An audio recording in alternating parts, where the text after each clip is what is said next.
It is December 22nd, 2017. This is the Watchman News, and I'm Mike Callahan. I thought I was done for the evening, or for the weekend for that matter, but I ran across another report that I really feel like it's imperative that I get out there. This is a pretty concerning revelation, considering what it involves and what it can affect. So I'm going to go ahead and jump right into the report. As always, I will put the link to this report in the description of the video. Now, this is coming from the Washington Post, and as the headline reads, Russian submarines are prowling around vital undersea cables. It's making NATO nervous. Now, I've read through this a little bit, so if it gets a little choppy, understand that probably needs an editor to go back through this article. So my apologies when you hear me fumble. It's probably because they didn't write it correctly.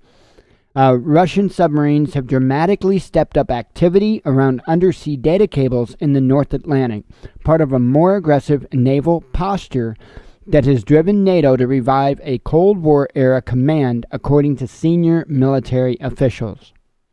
The apparent Russian focus on the cables, which provide internet and other communications connections to North America and Europe, could give the Kremlin the power to sever or tap into vital data lines, the officials said. Russian submarine activity has increased to levels unseen since the Cold War, they said, sparking hunts in recent months for the elusive watercraft. We are now seeing Russian underwater activity in the vicinity of undersea cables that I don't believe we have ever seen, said U.S. Navy Rear Admiral Andrew Lennon, the commander of NATO's submarine forces. Russia is clearly taking an interest in NATO and NATO nations' undersea infrastructure. NATO has responded with plans to reestablish a command post shuttered after the Cold War, to help secure the North Atlantic. NATO allies are also rushing to boost anti-submarine warfare capabilities and to develop advanced submarine detecting planes.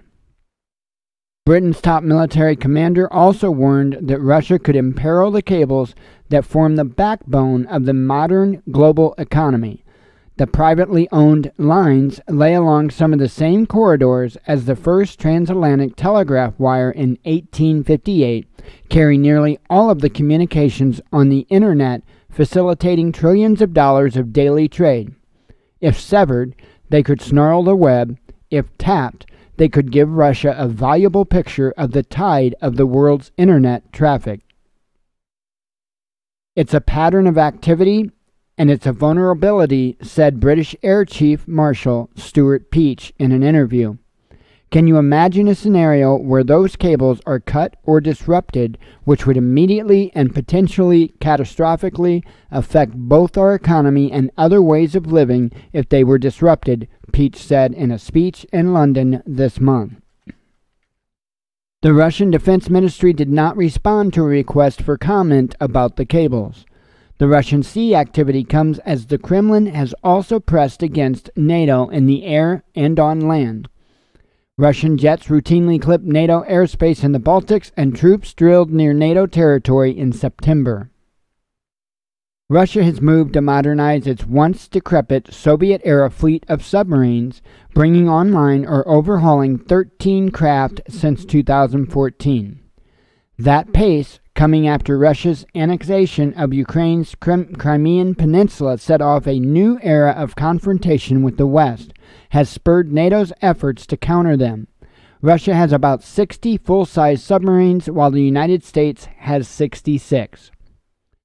Among Russia's capabilities, Lennon said, are deep-sea research vessels, including an old converted ballistic submarine that carries smaller submarines. They can do oceanographic research, underwater intelligence gathering, he said, and what we have observed is an increased activity of that in the vicinity of undersea cables. We know that these auxiliary submarines are designed to work on the ocean floor, and they're transported by the mothership, and we believe that they may be equipped to manipulate objects on the ocean floor. That capability could give Russia the ability to sever the cables or tap into them.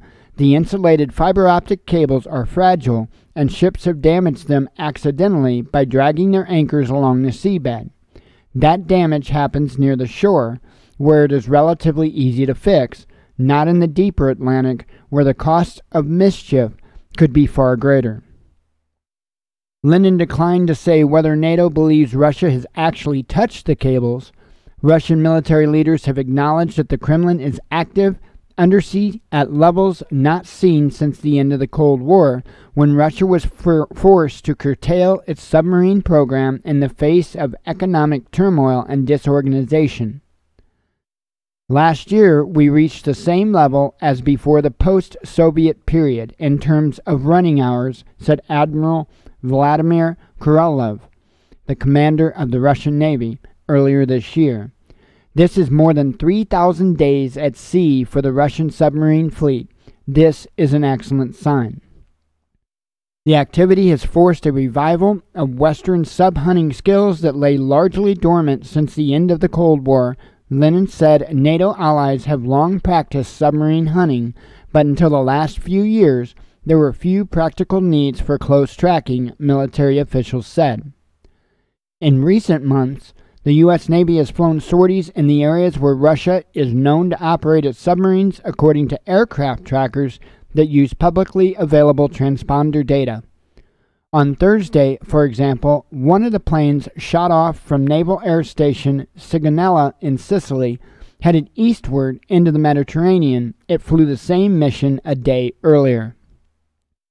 The trackers have captured at least 10 missions carried out by U.S. submarine tracking planes this month, excluding trips when the plane simply appeared to be in transit from one base to another. November was even busier, with at least 17 missions captured by the trackers. NATO does not comment on specific submarine tracking flights and declined to release data, citing the classified nature of the missions.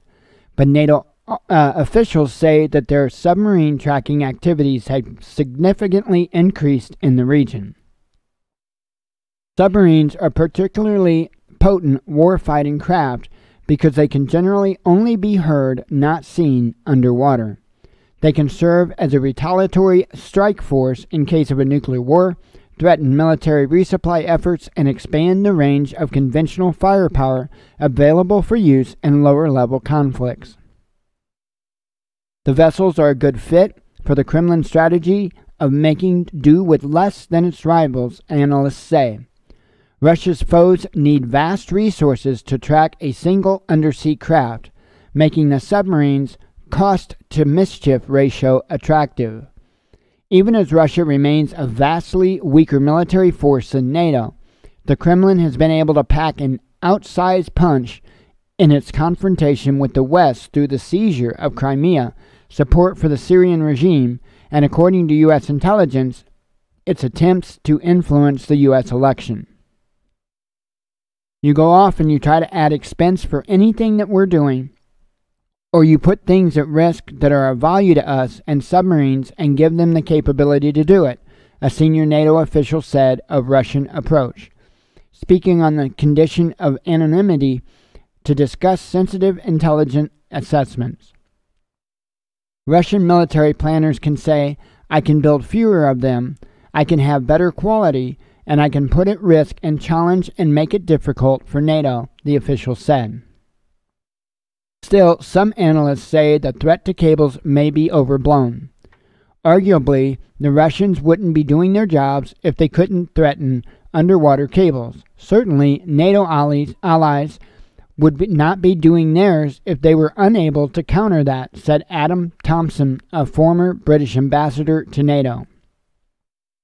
Russian military planners have publicized the repeated use of submarine-launched Caliber cruise missiles during their incursion into Syria, which began in fall 2015. In Syria, the missiles have not always hit their targets, according to U.S. intelligence officials, undermining somewhat the Russians' claim of potency. NATO hunts, which have stretched across the Baltic, Mediterranean, and Atlantic, have mobilized submarine tracking frigates, sonar-equipped P-8 Poseidon planes and helicopters and attack submarines that have combed the seas. The Russians are operating all over the Atlantic, said NATO Secretary General Jens Stoltenberg. They are also operating closer to our shores. Russia's enhanced submarine powers give urgency to NATO's new effort to ensure that it can get forces to the battlefront if there is a conflict, Stoltenberg said.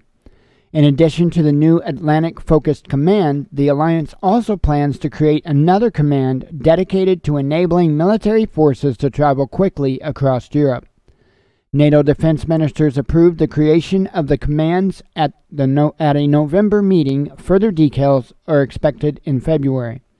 The plans are still being negotiated, but they currently include the North Atlantic Command being embedded inside the U.S. Fleet Forces Command in Norfolk, which would transform into a broader NATO Joint Force Command if there was a conflict, a NATO diplomat said, speaking on the condition of anonymity.